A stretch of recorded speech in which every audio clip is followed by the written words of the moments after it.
Mumpung libur, hari ini mau buat racikan media tanam biar semua tanaman pada subur. Halo semua, jadi ini adalah rahasia bahan-bahan media tanam sultan yang dipakai seluruh plant parents di seluruh dunia, dan racikan media tanam ini bisa dipakai hampir seluruh tanaman jenis aroid seperti monstera, philodendron, anthurium, syngonium, dan lain-lain.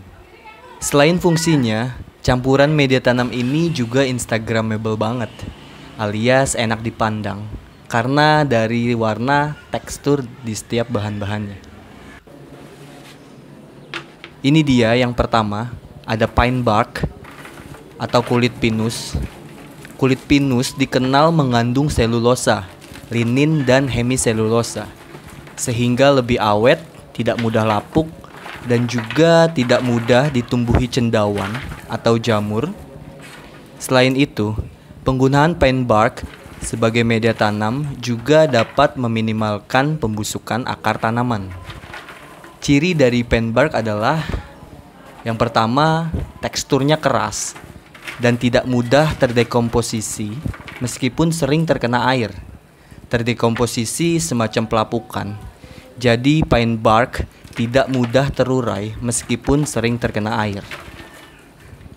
Yang kedua, tidak menyimpan banyak air. Dan yang ketiga, dapat diolah menjadi bentuk homogen atau sejenis.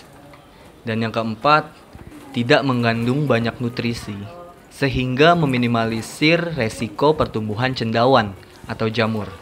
Dan yang kelima, bisa diaplikasikan sebagai media tanam tunggal maupun campuran media tanam. Dan pine bark ini bisa digunakan langsung setelah dicuci bersih tanpa proses sterilisasi gulma. Dan satu lagi, pine bark ini memberikan warna dan memberikan aroma yang baik.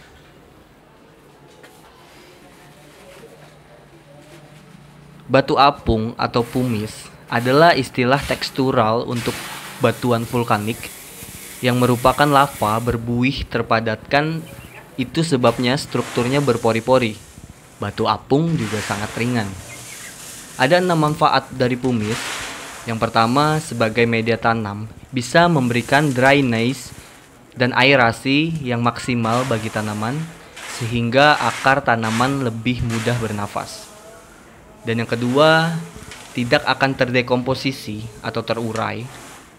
Dan yang ketiga, bila dicampur di dalam tanah atau dijadikan mulsa, akan membuat tanah tidak memadat akibat proses penyiraman. Dan yang keempat, sebagai mulsa, akan maksimal dalam mencegah pertumbuhan gulma. Jadi gulma adalah tumbuhan yang tumbuh di sekitar tanaman. Dan yang kelima, memiliki pH netral, sehingga batu apung tak akan berubah tingkat keasamannya di media tanam. Dan yang keenam, media tanam menjadi aman dari serangga, fungi, dan nematoda, karena batu apung bukanlah tempat yang disukai oleh hama di atas. Kokopit terbuat dari serbuk serabut kelapa, mempunyai pH antara 5,0 hingga 6,8, sehingga sangat baik untuk pertumbuhan tanaman apapun. Kokopit memiliki sifat mudah menyerap dan menyimpan air. Ia juga memiliki pori-pori yang memudahkan pertukaran udara dan masuknya sinar matahari, dan menjaga tanah tetap gembur dan subur.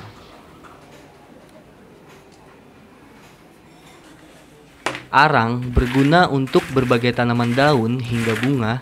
Ada beberapa jenis arang, yaitu arang kayu, arang sekam padi, arang tempurung kelapa, arang gergaji, dan lain sebagainya. Nah, di sini aku pakai arang kayu.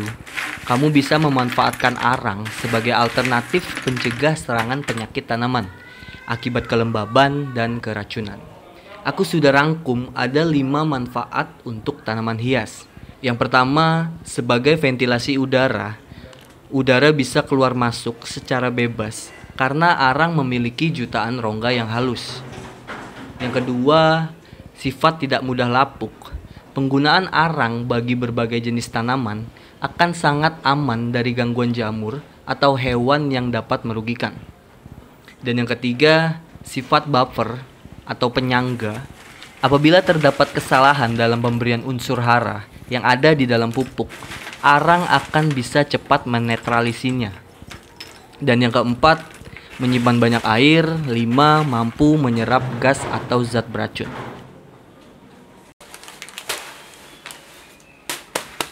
Ini perlite memiliki bentuk kecil, ringan dan berwarna putih. Memiliki tampilan dan tekstur sebagai potongan-potongan kecil polistiren. Tetapi sebenarnya terbuat dari kaca vulkanik yang dipanaskan hingga 1000 Celcius.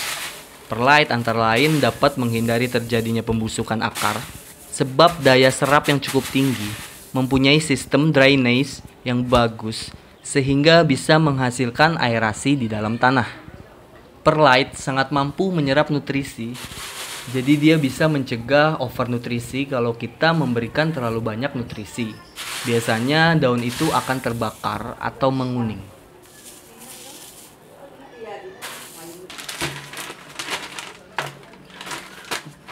Vermikompos atau casting, kompos cacing atau bekas cacing adalah bekas ternak cacing yang bisa dimanfaatkan menjadi kompos. Cacing adalah makroorganisme yang bermanfaat untuk memperbaiki kesuburan tanah. Proses penguraian bahan organik di dalam tanah akan dipercepat oleh kehadiran cacing karena telah diurai terlebih dahulu oleh cacing lalu dilanjutkan dengan bakteri, mikroorganisme sehingga menjadi lebih cepat dan efektif. Casting memberikan manfaat bagi tanaman, diantaranya menyuburkan dan mengemburkan tanah, sehingga cocok sebagai media tanam, merangsang pertumbuhan akar, batang, dan daun, merangsang pertumbuhan bunga, mempercepat panen, serta meningkatkan produktivitas. So, langsung aja pertama-tama aku masukin perlite. Sebelumnya kamu bisa menggunakan masker agar debu-debunya tidak terhirup. Aku cukup banyak menggunakan perlite. Mungkin ini bahan yang terbanyak dari semua bahan. Jika kamu seseorang yang terpaku pada diagram persentase campurannya, aku akan kasih berapa persennya untuk komponen-komponen media tanamnya. So, jangan di skip videonya agar kamu dapat keseluruhan insight videonya. Lalu ada pine bark. Kita melihat di alam tanaman-tanaman yang merambat ke batang-batang pohon. Dan kita tahu pine bark ini dari bahan kulit pinus. So, jadi pastinya ini bahan yang sangat bagus untuk merangsang akar pertumbuhan. Lalu arang kayu.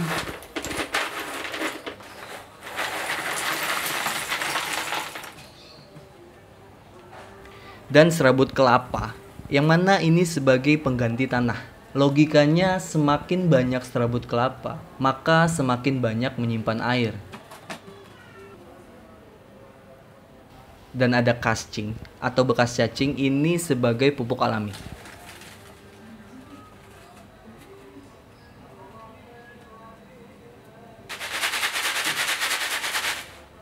Dan terakhir ada pumice atau batu apung. Di sini aku kasih lumayan banyak karena secara personal aku suka menyiram tanaman. Aku merasa senang ketika menyiram. So, jadi campuran media tanam ini akan aku buat sangat-sangat poros dan anti yang namanya busuk akar.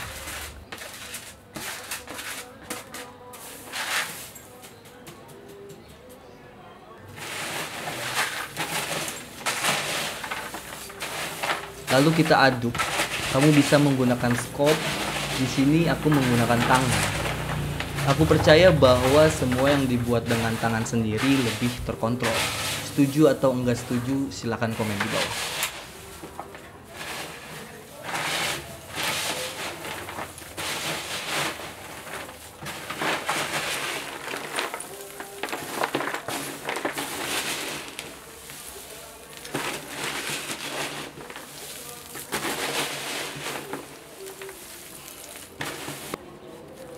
So, ini adalah tampilan semua bahan yang sudah kita campurkan. Gimana tampilannya? Aku suka teksturnya dan warnanya.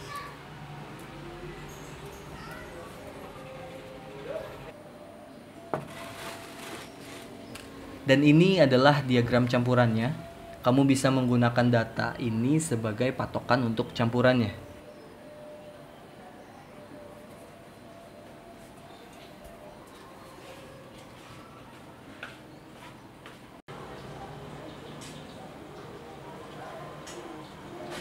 Well, itu aja yang bisa aku bagiin. Komen di bawah jika ada pertanyaan dan tulis di kolom komentar tanaman-tanaman apa lagi yang bakal aku bahas dan aku buat. Dan jangan lupa di subscribe, like, and comment. Thanks.